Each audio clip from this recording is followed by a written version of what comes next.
Ethel? Tell him, kid.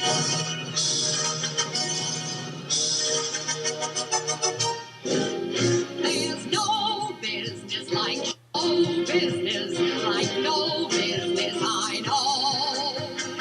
Everything about it is appealing. Everybody. Everything that's crowding along. Ah, yes, the great Ethel Merlin. Could you get that happy feeling when you are stealing that extra bar? Heralding the arrival into the studio of two ladies from a very special school. Jesters Academy is a Colchester-based theatre academy that specialises in teaching young people all about the performing arts, and it's run by Annie and Joe, who are with me now, and who are no strangers to a leg warmer and a tap shoe either, are you girls? Well, Annie isn't. You wouldn't catch me in a leg warmer.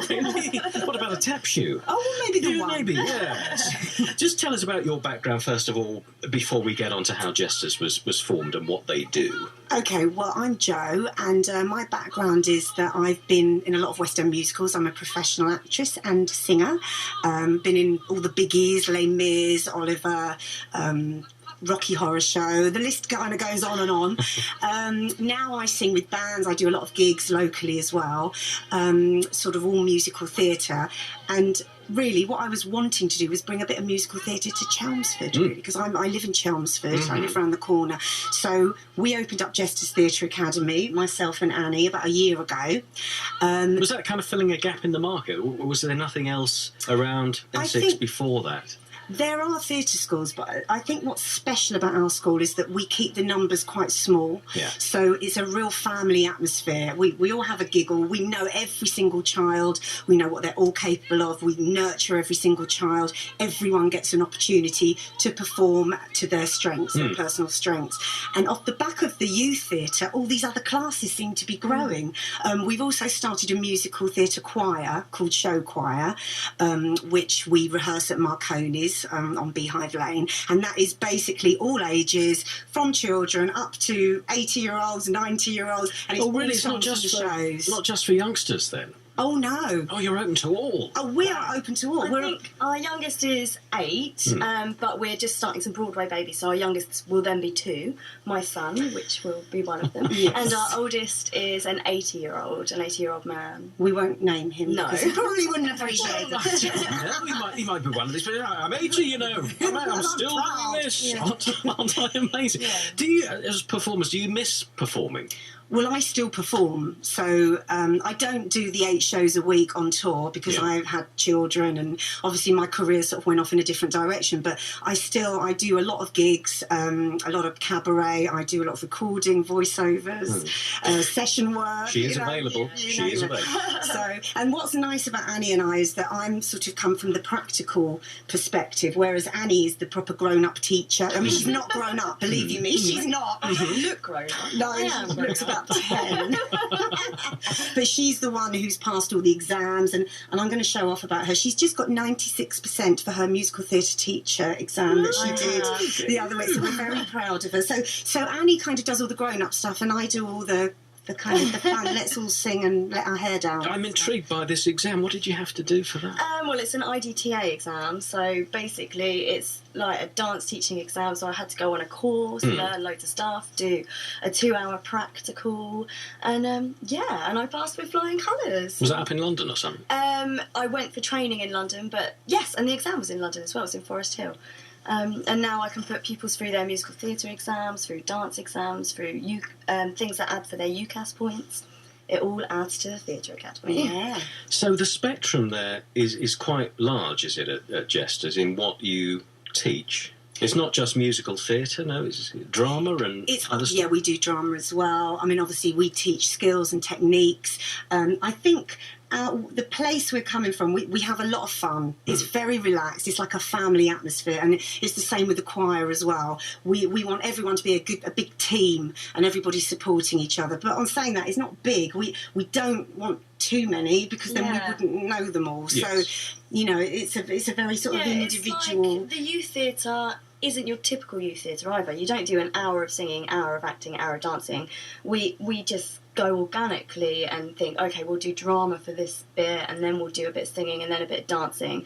But what we're teaching children to do is use all three skills. So, you know, to be able to sing a song whilst acting, to be able to act whilst singing. And they have input as well. For example, this term we're doing a Disney term, and the children themselves are creating a show. So we're getting them to improvise scenes, and then we're scripting the scenes, and then we're putting in some fantastic songs. They're all excited. They've all chosen their own characters. And, you know, so they really have a lot of input too, don't they? You know, we all kind of muck in together. It's a great atmosphere. It sounds great fun. A bit different to your normal kind of stage school, I guess. Definitely. Because it's sort of smaller, and, you know. And I've worked in other stage schools, Yeah, so so it's have I. very different.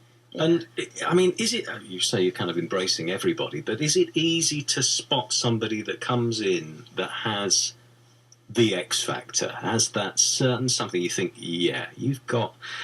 It is. I think it is, I think talent is something that's sort of natural, it's inherent in people. However, you can teach people. I mean, I'm also a singing teacher, and I teach privately, and it's unbelievable the results that you see. The changes you see in some people from when they come in and they're all nervous and they don't want to dance, say in a dance class, or they don't want to sing in the singing, and then like literally maybe 2-3 months down the line, you're like, that's a different person, and it has brought Joe and I to tears sometimes. It's confidence. I think a lot of success comes from confidence, and certainly with singing, because that's my bag. You know, they come to singing lessons and say, oh, I can't sing, I'm going to be the worst singer you've ever heard. You know, they all say that, I'm out of tune, you've never heard anyone like me. And I've never actually really, truly heard somebody who's tone deaf. I think everyone can improve their voice. And it's all about being confident, being happy to sing in front of somebody else, you know, singing the songs that you love as well. You know, I never force, you know, I wouldn't say to you, all right, Mark, I want you to sing me an operatic aria, you know. Well, funny you should say that. It happens to be my piece de resistance. Well, that's good. It's encouraging to know that you can work with the raw materials and develop and hone and all that kind of thing. So what is the curriculum like there? Does it, I mean, for the kids, does it run alongside a normal school timetable, or how does it work? Well, we run on a Saturday morning, so we're sort of... for the youth theatre. For the youth theatre, But as we're saying, we're about to open Broadway Babies, which I think is a brilliant title. If I say it myself, I thought of that one. And that is Broadway Babies. Exactly. And that is musical theatre for 2 to 4 year olds. It's going to be just brilliant. And so we're going to... How cute is that going to be? Oh, really cute. Really cute. So what will they be doing? Well, we're going to pick all the best musical songs out from Mary Poppins, Chitty Chitty Bang Bang, Annie, haven't we? and we'll bring all the props and we'll dress them up, and Annie will obviously choreograph. They won't be doing triple pirouettes. Little routines for them. Some of them will be like structured, so actual choreographic moves, and then some of them are like taking them on a journey. So like Chitty Chitty Bang Bang, we get in the car, and we drive around. You're enjoying this yourself, aren't you? So that's going to be something different, I think. I would like. And then from 4 to 7 year olds, we're starting junior jesters, which will be sort of preempting the youth theatre, which is 8 to 18 year olds. And then, of course, we've got the choir, which is 8 to 80 year olds. So it's all feel good stuff, isn't it? It is. Yeah, definitely. It's real therapy. And we're taking them out of the rehearsals, and we're gigging now with the choir. Last year we did the Sparks Will Fly, which I believe we were at. Sparks Will Fly. Our youth theatre and our choir did a big spot at the Sparks Will Fly. We've gigged for certain charities. We've done. Well, I was going to ask you about that. You've done a lot for local charities. Tell us what charities you've raised money for. We've done Farley Hospice and we did a massive Ox Jam event, didn't we? Where we had raised a lot. A cabaret evening where Joe performed, and we had our friends Funky Voices come perform as well.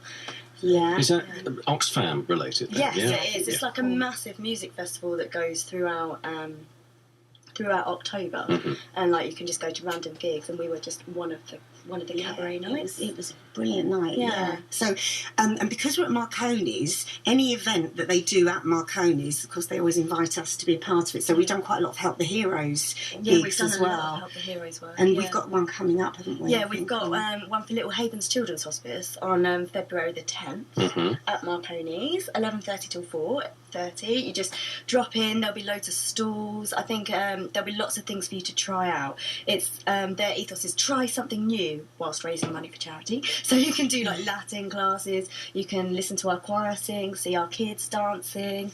I think there'll be some other groups coming there as well. That sounds fantastic. Yeah. And then we've got the Headway. And Headway, yeah, because we were taking part in a Headway dance marathon, which would have been next weekend or the weekend after. But unfortunately, they didn't have enough interest, and that one was in Colchester based, so they've had to cancel that. So we are now in discussion with them to do a collaboration, take over it, run it with them, and do a massive dance marathon here in Chelmsford. And who are Headway? Headway, they're for people with brain injuries and recovering. Well, more power to you. It's fantastic, and you do seem to get such a buzz out of it as well, and enjoy what you're doing. Mates as well, and that always helps. It does. Yeah, we do have a giggle with it. I think that's the thing with our choir, is that we don't take ourselves too seriously. We do sing brilliant songs. I do all the vocal arrangements. Annie stages all the songs. Yeah. So we do kind of create some good music, but we just have a real laugh, don't we? And you know, that is kind of the angle that we're coming at. Yeah. Well, in these days of doom and gloom, you know, I think it's important, isn't it, really? It's just kind of, switch off of it. Yeah. Apparently doctors are going to recommend choir. Yeah, singing on prescription. Yeah. So just give us the details about that event at Marconi's. Okay, so it's Sunday the 10th of February, 11:30 till 4:30 at the new Marconi Club, Beehive Lane, and it's Try Something New at Chelmsford's biggest club and help Little Havens Children's Hospice. Marvellous. And you've got a website as well, yeah? Yes. People want to get into www.jesterstheatreacademy.com. Annie and Joe, a great pleasure to talk to you this afternoon. Thanks for coming. Thank you so much. Thank you.